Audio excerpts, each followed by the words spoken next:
News Lab channel tabidi puna putaram oksa bagloinena ngasi Thawangi mangani panba August ke tang 13 yai pharaba numit nithokaba numit asigi oiba ngasi nomagi Rashi 12 gi phol paodmjari ahambada ngasi Thawangi mangani panba nithokaba numit yai pharaba numit asigi oiba mesara sigi Rashi phol paodmjari Mesrasi kudong chaba thengnaba pangthokningba pangthokpa marup mafam phagatpa aigi mi masing hengatpa lamtu chatpa mi tinaba kanaba phangba oiragani pakhang leisabi singi oinadi amata oiragani mairoi singi oinadi honaningani amutaga hana paodmjari mesrasi gi oina kudong chaba thengnaba pangthokningba pangthokpa marup mafam phagatpa aigi mi masing hengatpa lamtu chatpa mi tinaba kanaba phangba oiragani pakhang leisabi singi oinadi amata oiragani mairoi singi oinadi honaningani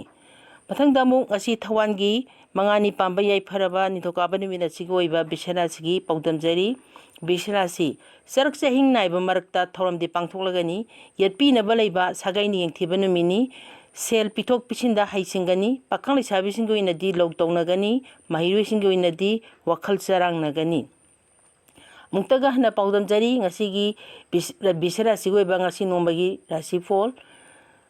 Sarak chahing naiba marakta thoramdi pangthoklagani yatpinaba leiba sagaina yengthiba numini sel pithok pisinda haisingani pakhang leisabi singi oinadi logtongnagani mairoi singi oinadi wakhal charangnagani mathangda amuk ngasi Thawangi mangani pamba yai pharaba nithokaba numit asigi oiba Mithun Rasigi Rashi phol paodmjari Mithun Rasi haisingna cheksinna honajagani luchingbasingnadi chanbiragani mateng pibiba yamnagani chathok chasinda mi tinabadi kanagani pakhang leisabi singi oinadi motchanagani mairoi singi oinadi budhi chawkhatlagani amuktang hana paodmjari Mithun Rasi oiba ngasi nomagi Mithun Rasi haisingna cheksinna honajagani luchingbasingnadi chanbiragani mateng pibiba yamnagani chathok chasinda mi tinabadi kanagani pakhang leisabi singi oinadi motchanagani mairoi singi oinadi budhi chawkhatlagani mathangda amuk ngasi yai pharaba numit Thawangi mangani panba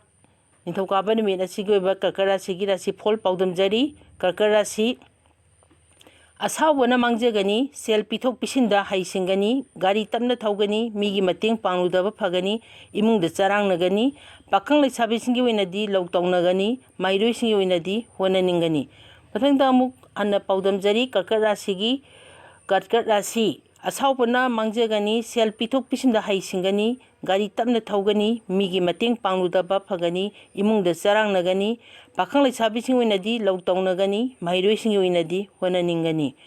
mathangda amuk ngasi yai pharaba Thawangi mangani pamba nithokaba numit asigi oiba Singha Rasigi Rashi phol paodmjage Singha Rasi hotnajaman kanaba phanglagani chawkhatpa phagatpa luchingbasingna chanbiba sel phangba mingchat hengatpa imungda shanti leiba oiragani pakhang leisabi singi oinadi amata oiragani mairoi singi oinadi loksing hengalagani amuktang hana paodmjage Singha Rasigi oiba ngasi nomagi Rashi phol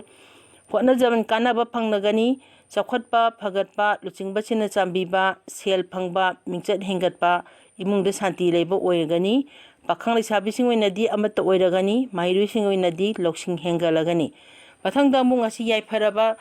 Thawangi mangani panba nithokaba numit asigi oiba Kaina Rasigi Rashi phol paodmjari Kaina Rasi chanbiba nungsibiba miyamba sel phangba tinabasingna chanbiba lamtu chatpa mi loinaba kanaba oiragani pot leiba yagani pakhang leisabi singi oinadi wakhal managani mairoi singi oinadi wakhal chawkhatlagani amutang hana paodmjari Kaina Rasigi oiba ngasi nomagi Rashi phol chanbiba nungsibiba miyamba sel phangba tinabasingna chanbiba lamtu chatpa mi loinaba kanaba oiragani pot leiba yagani pakhang leisabi singi oinadi wakhal managani mairoi singi oinadi wakhal chawkhatlagani mathangda amuk ngasi yai pharaba numit Thawangi mangani pamba nithokaba numit asigi oiba Tula Rasigi Rashi phol paodmjari Tula Rasi lamlanbasingna chanbiba makok oibasingna nungsibiba numini thabakti mai paklagani sel pithok pisinda haisingani pakhang leisabi singi oinadi motchanagani mairoi singi oinadi honaningani amutang hana paodmjari ngasi Tula Rasigi oiba ngasi nomagi Rashi phol lamlanbasingna chanbiba makok oibasingna nungsibiba numini thabakti mai paklagani sel pithok pisinda haisingani पाखंग लैसाबीसिंगी ओइदि मोट चानगनी महिरोइसिंग ओइनदि होननिंगनी मथंगदा अमुक ngasi याइफरबा नुमित थवांगी मंगानी पानबा निथौकाबा नुमित असिगी ओइबा वृश्चिक राशिगी राशिफोल पाउदमजगे वृश्चिक राशि असाउबा वारौबा लैरगनी खननिंगबा लोइनरगनी गाड़ी तमना थौगनी तोखाई ताननबा सिलकनी इमुंगदा चरांगनगनी पाखंग लैसाबीसिंग ओइनदि मुक्नगनी महिरोइसिंग ओइनदि वखल फक्चनगनी अमुक्तंग हन्ना पाउदमजगे वृश्चिक राशिगी ओइबा ngasi नोंमगी राशिफोल असाउबा वारौबा लैरगनी खननिंगबा लोइनरगनी गाड़ी तमना थौगनी तोखाई ताननबा सिलकनी इमुंगदा चरांगनगनी पाखंग लैसाबीसिंग ओइनदि मुक्नगनी महिरोइसिंग ओइनदि वखल फक्चनगनी मथंगदा अमुक ngasi याइफरबा थवांगी मंगानी पांबा निथौकाबा नुमित असिगी ओइबा धनु राशिगी राशिफोल पाउदमजनी धनु राशि होटनजमन कानबा फंगबा अरुबा थबक पांगथोकपा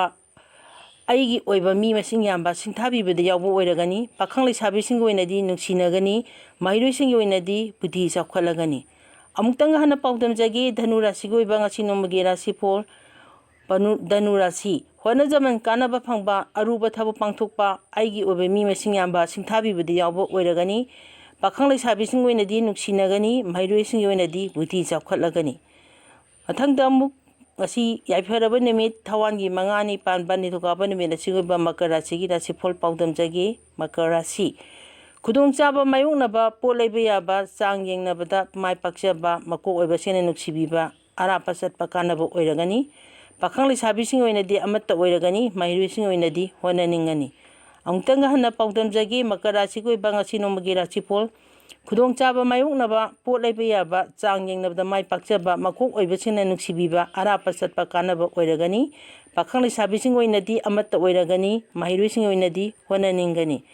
मथंगदा अमुक ngasi याइफरबा नुमित थवांगी मंगानी पांबा निथौकाबा नुमित असिगी ओइबा कुंभ राशिगी राशिफोल पाउदमजगे कुंभ राशि इंगना चिंगना होनजबतना अफबा ओइरगनी मरुप मफम पाक चावखलगनी चथुक चसिंदा कानगनी शांति लेरगनी पाखंग लैसाबीसिंग ओइनदि मोट चानगनी महिरोइसिंग ओइनदि लौसिंग हेंगलगनी अमुक्तंग हन्ना पाउदमजगे कुंभ राशिगी ओइबा ngasi नोंमगी राशिफोल इंगना चिंगना होनजबतना अफबा ओइरगनी मरुप मफम पाक चावखलगनी चथुक चसिंदा कानगनी शांति लेरगनी पाखंग लैसाबीसिंग ओइनदि मोट चानगनी महिरोइसिंग ओइनदि लौसिंग हेंगलगनी मथंगदा अमुक ngasi याइफरबा नुमित थवांगी मंगानी पानबा निथौकाबा नुमित असिगी ओइबा मीन राशिगी राशिफोल पाउदमजगे मीन राशि